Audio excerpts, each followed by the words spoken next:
Hey everybody, it is You Had to Ask, the show where I answer your questions. And this week, my first question comes from Brian Brecker, who says, as an individualist, I tend to take offense at the fact that feminists so often refer to, quote, white heterosexual men as almost a term of indignity. I don't see civil rights in terms of helping minorities, but instead helping the individuals who are erroneously judged because of their minority status. I see treating people as minority groups and not judging them as individuals as a problem with bigotry. I'd love to hear your opinion. Cheers, and happy late Thanksgiving. I don't think there's anything wrong with wanting to treat people as individuals rather than as members of groups. I mean, I certainly, on a person-to-person basis, I don't want individuals to interact with me as a white heterosexual male. I want them to talk to me as me and to respond to what I'm saying and to answer my questions and to speak to me as a person. And I completely get that. That's totally fair. That's just rational and logical. But a lot of the problems that affect people of certain groups, racism that primarily affects people of color, sexism that primarily affects women, discrimination against gays and transgender people, I don't think those problems are necessarily best understood or most effectively addressed at the individual level. I think you have to consider things at the group level. You have to consider things at the society or at least at the community level in order to really get some progress toward addressing those problems. Bruce Bartup, Steve, in your Here's the Good News, you show a decided bias towards solar power and manned space exploration, both of which are crap. Why do you cling to these delusions when you find it so easy to disbelieve in God? Is science and STEM your religion? How does an English major know what to believe in science and technology and what is crap? Crap. Completely ridiculous and astoundingly pricey, as we electronics majors say. Well, I think I favor solar because it has such a huge upside. It's clean, it's renewable, it is getting to the point, and hopefully within my lifetime we'll get to the point where it's inexpensive and efficient enough that it would be capable of replacing coal and oil as sources of electricity production. And that's why I tend to favor it, because I think it has a huge upside. I think if we pursue it and we continue to charge ahead in solar energy research, that eventually we will have a reliable, renewable, inexhaustible resource for energy.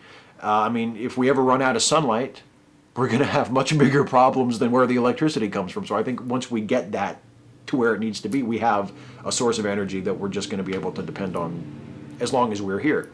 As for the manned exploration of space, that mostly is romance on my part. I think the manned exploration of space is one of the noblest and most exciting and most romantic endeavors that humanity has ever undertaken. And there's just something about the idea of a member of my species, of a human being, setting foot on another world, being the ultimate explorer, traveling from not just from another country, but traveling from our planet across the vast, empty expanse of space and landing on another world and getting out and walking around and seeing with human eyes an alien world. There's just something incredibly appealing about that to me and incredibly exciting.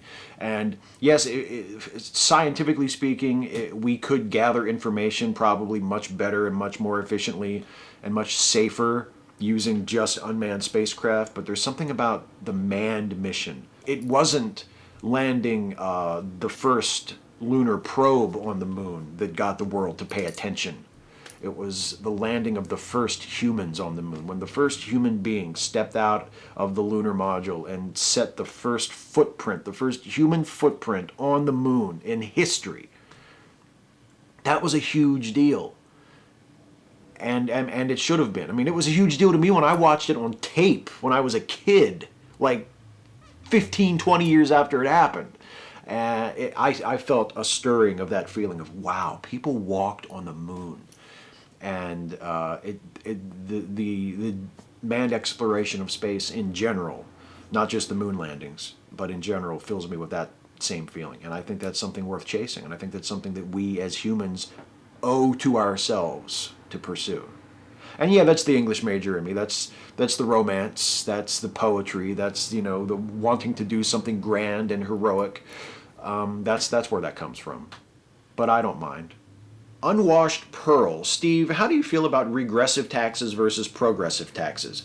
Your recent comment of legalization of weed seems awfully regressive. Don't sin taxes like this just promote smuggling and organized crime? I seem to have gone from broad to specific. Will you address these questions? I think income taxes should be progressive. I think income taxes should be more progressive even than they are now in the United States. I think our tax brackets should be weighted even more heavily toward those with incredibly high incomes and more lightly toward those with low incomes, even than they are now. And look, I'm not saying when I say tax the shit out of it, when I say my weed policy is legalize it and tax the shit out of it, I'm not saying tax it to the point where the price is so high that people don't want to buy it. The point of the tax isn't to discourage people from using it. The point of the tax is to raise revenue for the government so that we can spend money on things we need to spend money on. I wouldn't want to make the tax so high that people would be like, fuck, I'm just going to go back to my dealer. I'm not going to buy, this is too expensive. I wouldn't want that to happen. I wouldn't want the tax to be that high. But I would want to tax it. Christoph Schneider. Hey Steve, I'm interested in your American point of view on the topics of patriotism and nationalism. As a German, I grew up in a society that generally detests nationalism and, well, mostly frowns upon patriotism. Rarely will you see a German flag hanging from someone's window were it not for the few weeks of the World Cup. I go further than most Germans and find nationalism and patriotism to be utterly abhorrent.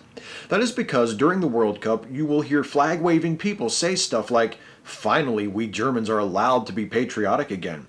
That portrays Germans as the victims of an evil plot to rob them of all their self-respect, only because our grandparents, quote, fucked up a little.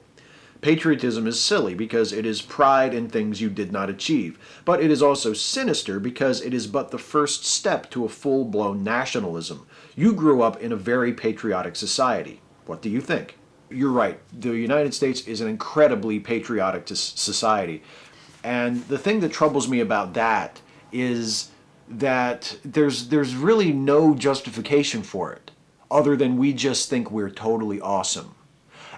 If we were members of a marginalized society and we were asserting our identity against oppression, if the United States had been conquered and oppressed by some other greater power and we were standing up for our identity as Americans and we were saying, no, we're not going to be ashamed of being Americans, we're going to be proud of being Americans, and we're going to wave our flag and we're going to put it out there and we're going to claim this identity that has been denigrated, then that would be a different thing. That I could understand that, but nobody's doing that. We're kind of one of the big dogs in the yard, and for us to continuously be waving the flag and asserting our greatness and our national pride when it's not being challenged, and there's something very unseemly about it, and there's nothing wrong with that initial spark of pride, of telling a downtrodden, demoralized people, no, don't be discouraged, don't be ashamed of who you are, be proud of who you are, be proud of your country. That's actually a really positive thing, I think. That can really help people show solidarity with each other and come together as communities. I think it could be a wonderful thing. But see, then it can also very, very easily, as it was in Germany, be twisted around and be used for something really destructive and horrifically evil.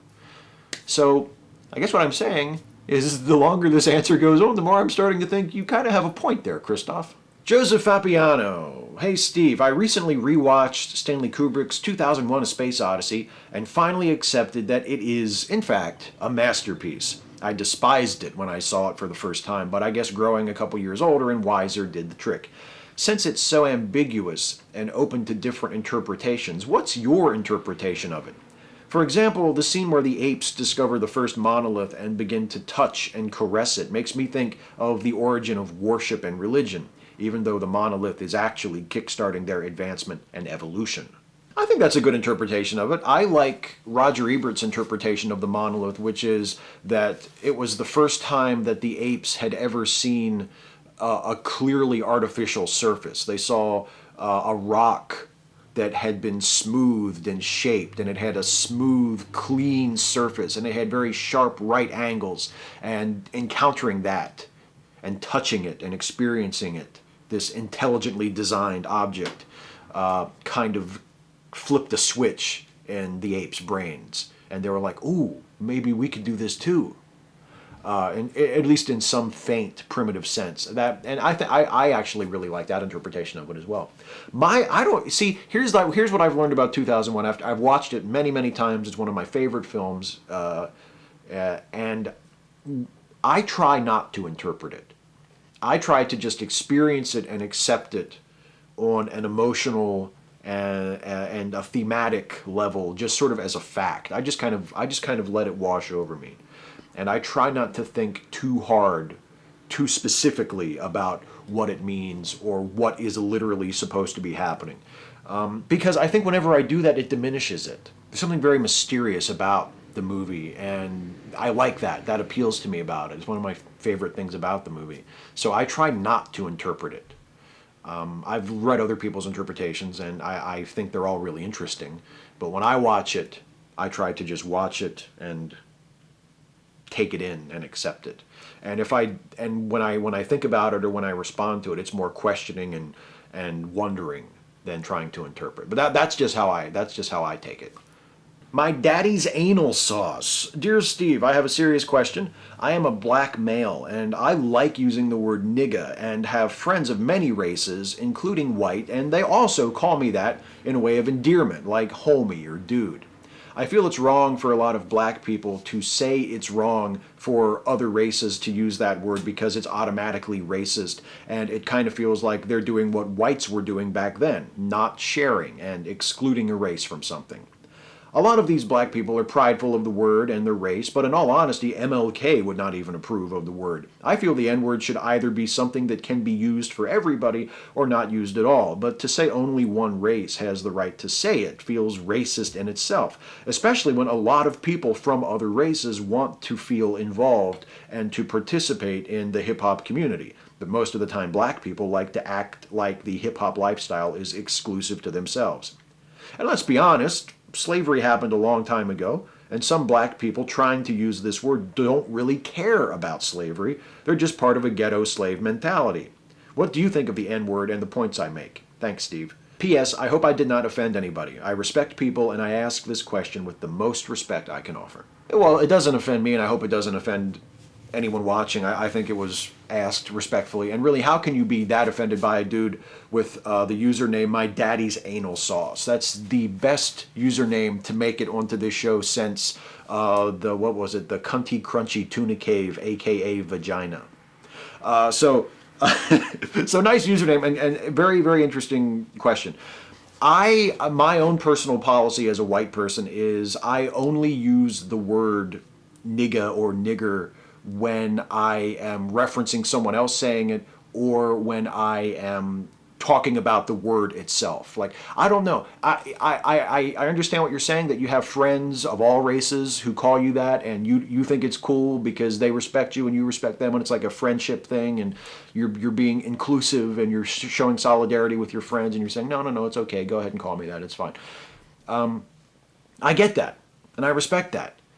I know for me personally, I would have a problem with it. I just don't think if you and I were personal friends and we were hanging out, even though you might be cool with it and you might not care if I did, I wouldn't want to use that word to call you. I wouldn't want to call you that. There's something about it that just feels wrong to me. And I'm not saying that it's wrong for your white friends to do it, because if you're cool with it and they're cool with it, that's fine. But I just don't know if I would be comfortable doing it. There's a lot of baggage to that word. It's like if I were talking to a friend of mine who I was close to who was gay, who was a gay man, like I wouldn't, even if I were really close friends with them, and even if they were cool with it, they didn't care, I just would feel weird about calling them a faggot, or calling them a fag, or calling them a homo. I just wouldn't want to say it. I just wouldn't want to call them that. But if you're comfortable with it, then I think that's great. I do think a lot of white people who say, who complain about, and I'm just talking about people that I know, personal people that I know who are white, who complain sometimes about, well, black people call each other nigger all the time. How comes we can't say it? I feel like for the most part they're just looking for an excuse to be able to call black people that word without getting hassled for it. I don't think that's the case with your friends, and I think there are a lot of white people who have friends who are people of color who are very comfortable with each other. Who it's not about that at all, you know. But I think for a lot of people that I know who sort of bristle at, well, I wish we were allowed to use that word. I don't think they want to use it for very friendly reasons. I don't think they want to use it so they can be part of a community and so they can be close to their friends. I think they just want an excuse to use a racial epithet without being hassled for it. And that's a problem. And that's one of the reasons why the attitude of, well, black folks can say it but white folks can't, carries such weight and seems to make a lot of sense. John Robinson, hey Steve, serious question. I have been a police officer for the last 8 years. I am one of the many few who believe that Officer Wilson should have been charged with second-degree murder, if not at the very least involuntary manslaughter. I also support the stream of protests around the country, as I believe it's their right as well as the numerous people speaking out about it. However, this has caused a rift at work because I am viewed as the traitor, not supporting the official narrative. Over the past couple of weeks, I've been ostracized, and it has made me doubt whether I want to continue to stay with the job. I've thought about leaving, but my wife has convinced me to stay, as she believes there needs to be more police officers out there like me. I got into the job wanting to make a difference and serve the community. However, all I found was an underlining of racism, bullying, and elitism. Should I continue to stay and to try to make the difference I strived for? What would you do if you were in my shoes? Love the channel, and thanks for taking the time to read my comment. Well, John, thank you for commenting, and thank you not just for trying to be a good police officer, but apparently for being outspoken enough about your disagreement over the Darren Wilson issue to earn the animus of your fellow officers. I mean, you're not only do you have a problem with it, and not only are you trying to do the right thing, but you're being open and bold enough about it that people who disagree with you are hassling you about it. So I mean, you sound like you're being a very bold, courageous guy, and I admire that, and I respect that, and I thank you for that as a citizen of this country. I understand why you want to quit. If I were in your shoes, I would want to quit too. And if I were in your shoes, I probably would quit because I'm a quitter. But I hope that you don't. I side with your wife emotionally on this one. I really hope that you don't. I posted a thing on Facebook recently where in response to the grand jury decision from New York,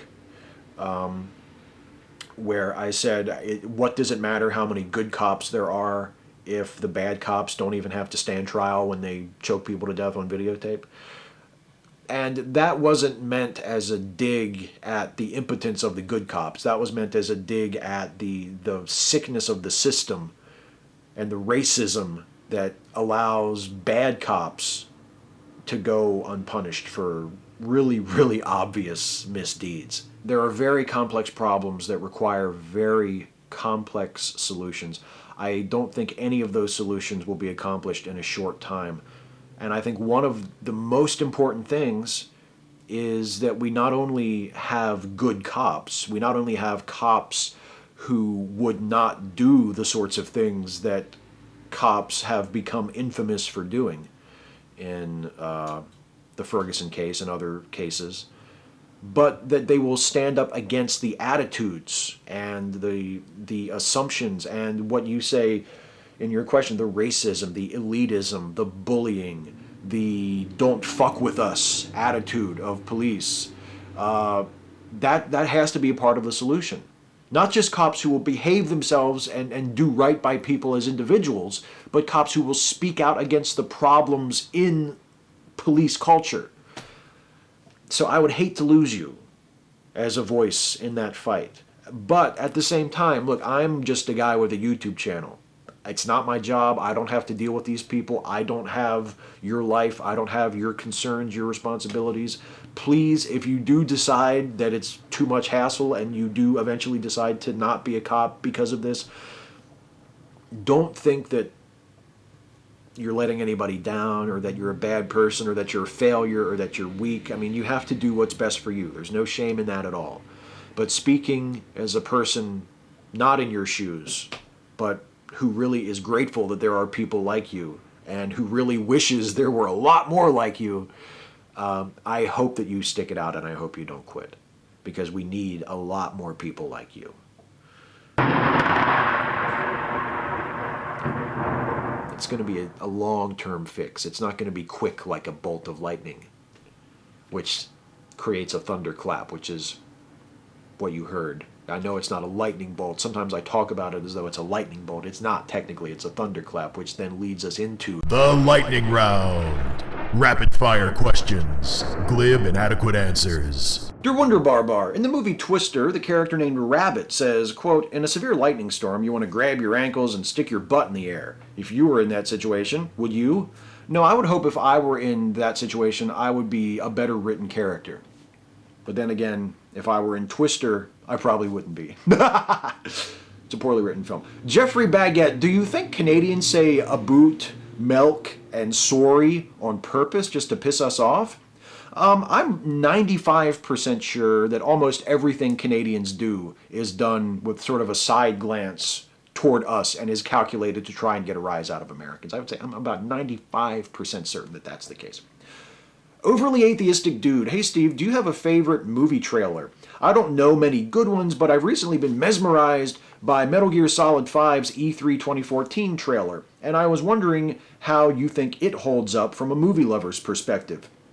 Maybe you remember a trailer that doesn't rely on a nostalgia bias to be considered great. I'm super nostalgic about the game, story, and characters appearing in this trailer, which might be the only reason I think it's so great. I mean, I watched it. I thought it was a good trailer, but I didn't connect to it emotionally like you do because I've never played any of the Metal Gear Solid games. I think I might have played the first one like a long time ago when my brother had it, but I'm not connected to the franchise like you are. I thought it was a good trailer. Most of my trailer memories are total nostalgia trips, though. I mean, look, I'm really nostalgic, honestly, for the first teaser trailers for Man of Steel. Because I thought they made it look like such a beautiful movie. And then the actual movie showed up and it was, over 2 hours of fucking loud, violent garbage. But even knowing that, I still look back on those original trailers and think, oh, what might have been. Oh, if only they had actually made the movie that they advertised in those trailers.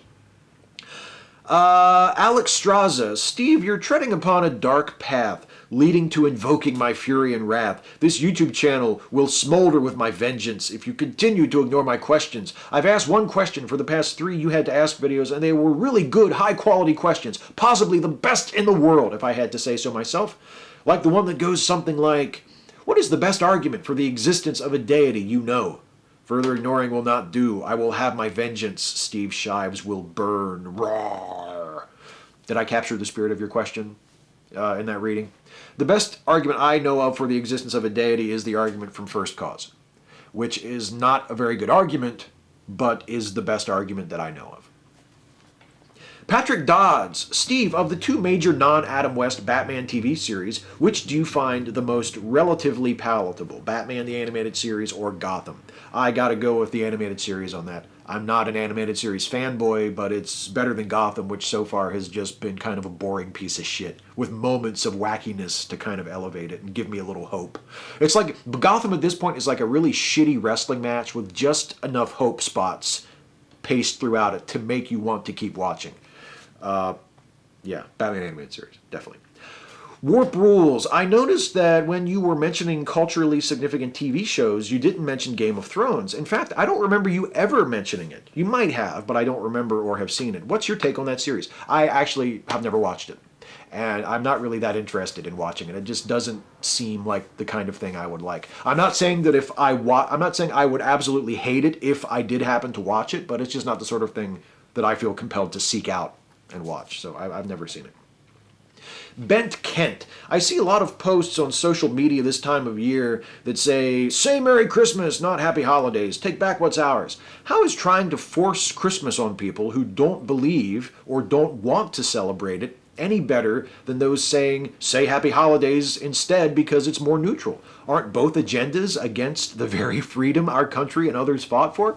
Yeah, and not only that, it ruins holiday greetings. It politicizes holiday greetings. If someone says Happy Holidays to me, I say, oh, thank you very much. Happy Holidays to you. If someone says Merry Christmas to me, I say, oh, thank you very much. Merry Christmas to you. If someone says Happy Hanukkah, I'm not Jewish. I don't celebrate Hanukkah. But I say, well, thank you very much. I appreciate that. I hope you have a Happy Hanukkah.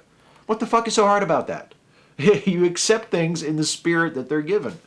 And if someone says, say Merry Christmas, don't say Happy Holidays, blah, blah, blah, I accept that in the spirit it's given too, and I give that person the finger. Zachary Amaranth. Hey Steve, you've recently addressed the idea of ethics in games journalism and to a lesser extent entertainment media as a whole, and it got me wondering, how much stock do you actually take in media reviews? It depends on the reviewer and it depends on the media being reviewed, but on the whole I don't take a huge amount of stock in it. I mean, I think that there are certain film critics, for example, whose opinion I trust and who I admire as writers and as critics. But there are also a lot of people who are just complete hacks, who are garbage. And I wouldn't be surprised if they're corrupt, and I wouldn't, I just don't put much stock in it at all. I assume that it's probably a largely corrupt enterprise meant mostly to market the films that are being reviewed and talked about. And I wouldn't necessarily say that I'm okay with that, but I don't really get that upset about it because I don't really think it's that important. Hey, that's it for the lightning round. That's it for the questions. Before I get out of here, let me do a shout out for you guys. The shout out this week is a really awesome channel that is moving up in the subscriber count very quickly. A few months ago, he got to 10,000 subs. This recently, he got to 15 or 16,000 subs. So I'm going to give him a shout out now before he shoots right by me, and then I can't give him a shout out because I only give shout outs to people who have fewer subs than I do. So it goes to Philosophy Tube. This is an awesome channel, richly deserving of the upswing in subscribers because it's such an interesting channel, especially for someone like me who tends to look at things not so much from an informed philosophical perspective, but from a more on-the-ground, practical, scientifically interested perspective. It's always nice to hear someone who has a background and a real fluency in philosophy talk about things, because it's not something that I have a great deal of fluency in. And Philosophy Tube Ali, who runs the channel, is just excellent. Videos on classic philosophical questions, videos on philosophy and religion, philosophy and politics, philosophy and how we interact with media. Just a great channel. And if you are not one of his 16,000 or so subscribers yet, I'm telling you, you totally should be. It's an awesome channel. Highly recommended. Check out Philosophy Tube. Well, that's it for me this week, everybody. I'm going to get out of here. I'm going to come back and do this next week.